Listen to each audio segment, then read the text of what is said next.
तो लोकसभा के चुनाव की तारीखों का ऐलान हो चुका है। तमाम जो पार्टियां अपने अपने उम्मीदवार उतार रही हैं, तो वहीं राजधानी दिल्ली में बीजेपी की तरफ से अपने उम्मीदवारों का ऐलान कर दिया गया है। इसमें नई दिल्ली सीट से बांसुरी स्वराज को मौका दिया गया है। बांसुरी स्वराज से खास बातचीत की है रिपब्लिक भारत ने एक्सक्लूसिवली। क्या कुछ उन्होंने कहा, आपको सुनवाते हैं।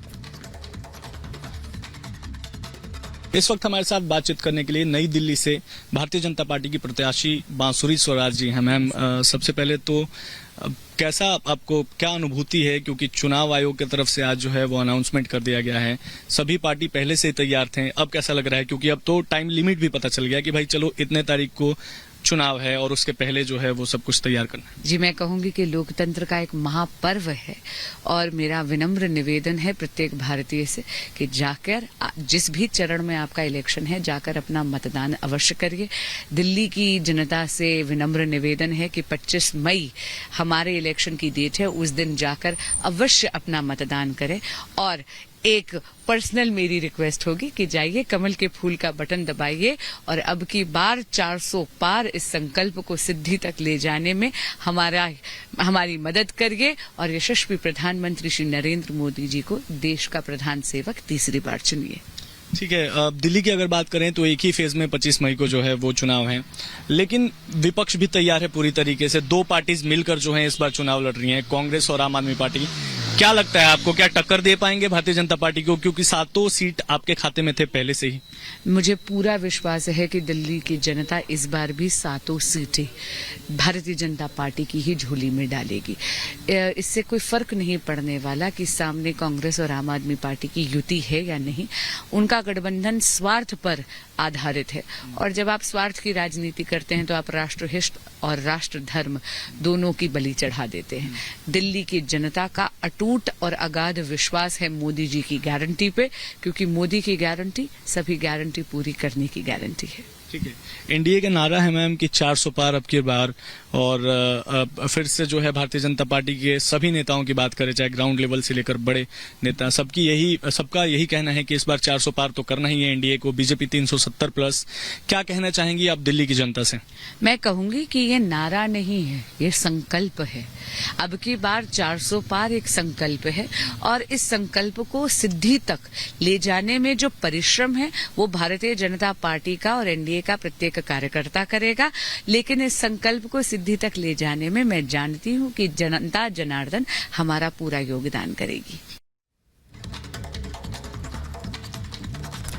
और इसी बीच आपको बता दें, जहां एक तरफ चुनावों की तारीखों का ऐलान हो चुका है तो वहीं विदेशों में प्रधानमंत्री नरेंद्र मोदी का डंका बज रहा है। प्रधानमंत्री नरेंद्र मोदी के समर्थन में लंदन में कार रैली निकाली गई और ब्रिटिश सांसदों ने कहा कि एक बार फिर से प्रधानमंत्री नरेंद्र मोदी ही सत्ता पर काबिज होंगे। कारों की कतार, बीजेपी का झंडा और कार्यकर्ताओं में जोश। तस्वीरें लंदन की है, जहां प्रधानमंत्री नरेंद्र मोदी के सपोर्ट में कार रैली निकाली गई। लोकसभा चुनाव की तारीखों के बाद लंदन में बीजेपी और पीएम मोदी के सपोर्ट में एक कार रैली निकाली गई। रैली का आयोजन overseas friends of BJP UK ने किया था। कार रैली नॉर्थहोल्ड से कच्छ लेवा पाटीदार समाज परिसर से शुरू हुई और वेम्बाली में स्वामीनारायण बीएपीएस मंदिर में जाकर खत्म हुई। रैली में 200 से ज्यादा कार शामिल थी। बीजेपी और प्रधानमंत्री नरेंद्र मोदी के सपोर्ट में निकाली गई इस रैली को लेकर हैरो से सांसद और पद्मश्री विजेता बॉब वेल्कमैन ने लोगों को संबोधित भी किया और कहा, भारतीय चुनाव दुनिया में लोकतंत्र की सबसे बड़ी एक्सरसाइज है। इस दौरान उन्होंने ये भी कहा, हिंदुस्तान में बीजेपी के सत्ता में आने के बाद से भारत और ब्रिटेन के बीच दोस्ती मजबूत हुई है, जिसे आगे बरकरार रखने की चुनौती है। Bureau report, Republic Bharat.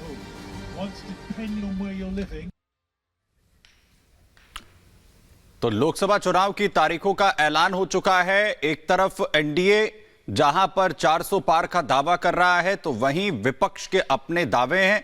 7 चरणों में चुनाव होंगे और इसमें कहां पर किस फेज में चुनाव होगा, इसके लिए जो तमाम तैयारियां हैं, कल प्रेस कॉन्फ्रेंस कर खुद चुनाव आयुक्त की तरफ से, मुख्य चुनाव आयुक्त की तरफ से इसकी जानकारी जो है वो दी गई है। और पूरे देश में इस वक्त अब जो लोकसभा चुनाव का जो रंग है वो पूरी तरह से चढ़ता हुआ नजर आ रहा है। लोकसभा चुनाव जिसका इंतजार देश में हर किसी को रहता है। और ये देखिए, जहां पर 80 सीटों पर पूरा जोर होगा। अगर हम बात करें उत्तर प्रदेश की, पश्चिमी उत्तर प्रदेश में 27 सीटें, पूर्वांचल में 26 सीट, अवध में 16 और बुंदेलखंड में 10 सीटें, जहां पर 80 की 80 सीटों पर जीत का जो दावा है वो यहां पर इस वक्त तमाम पार्टियां उत्तर प्रदेश में कर रही हैं। उधर आप बात करें पश्चिमी उत्तर प्रदेश की तो 27 सीटें हैं, पूर्वांचल में 26 सीटें हैं, अवध में 16 सीटें और बुंदेलखंड में ये आंकड़ा जो है वो 10 सीटों का है। और दावा यहां पर बीजेपी का यही है कि हम एक बार फिर से जो है दावे के साथ 80 सीटें यहां पर जीतने जा रहे हैं। लेकिन कहां पर इस तरह के चुनाव यहां पर होंगे? पहले चरण की अगर मैं यहां पर बात करें, 19 अप्रैल को पहला चरण होने जा रहा है 102 सीटों पर। और आप ये जो देख रहे हैं अलग अलग जगह पर अलग अलग कलर में इस मैप के जरिए हम दिखाने की कोशिश कर रहे हैं। दूसरा चरण जहां पर 26 अप्रैल को होगा, 89 सीटें यहां पर होंगी और सभी लोग अपने मत का प्रयोग जो है वो यहां पर कर पाएंगे। कुल 7 चरण हैं। इसके अलावा तीसरे चरण की अगर हम यहां पर बात करें, मैप पर आपको पिंक कलर में दिख रहा है, 7 मई को 94 सीटों पर यहां पर मतदान होगा। जहां पर अगर ये आपके इलाके में आता है, इसमें गुजरात को आप यहां पर देख पा रहे हैं, अगर आपका इलाका है तो आप जाइए, अपने मत का प्रयोग इस दिन जरूर करिएगा। चौथा चरण अब यहां पर देखिए केसरिया रंग में दिखा रहे हैं आपको पूरे मैप के अंदर, यहां पर 13 मई को यह चौथा चरण होगा। 96 सीटों पर मतदान जो है वो 13 मई को होना है, जिसके लिए पूरी तैयारियां जो है वो होंगी। इसके अलावा 5वें चरण को अगर आप यहां पर मैप पर आराम से देख पा रहे होंगे, जिसमें जम्मू कश्मीर भी शामिल है, इसमें 20 मई को 49 सीटों पर जो मतदान है वो यहां पर किया जाएगा। 5वें चरण के बाद अगर छठे चरण की हम यहां पर बात करें तो 25 मई को होगा, जो कि इसमें 57 सीटों को इंक्लूड जो है वो किया गया है। 57 सीटों पर मतदान उस दिन जनता अपने यहां पर कर सकेगी। और अंतिम चरण 7वां चरण होगा, जो कि 1 जून को होगा और 57 सीटों पर इस दिन भी मतदान जो है वो किया जाएगा। और उसके बाद 4 जून जिस दिन नतीजे सामने आएंगे, आखिर जनता ने किसे अपना सिरमौर चुना है इन तमाम चरणों के बीच में, उस पर मुहर यहां पर लग जाएगी।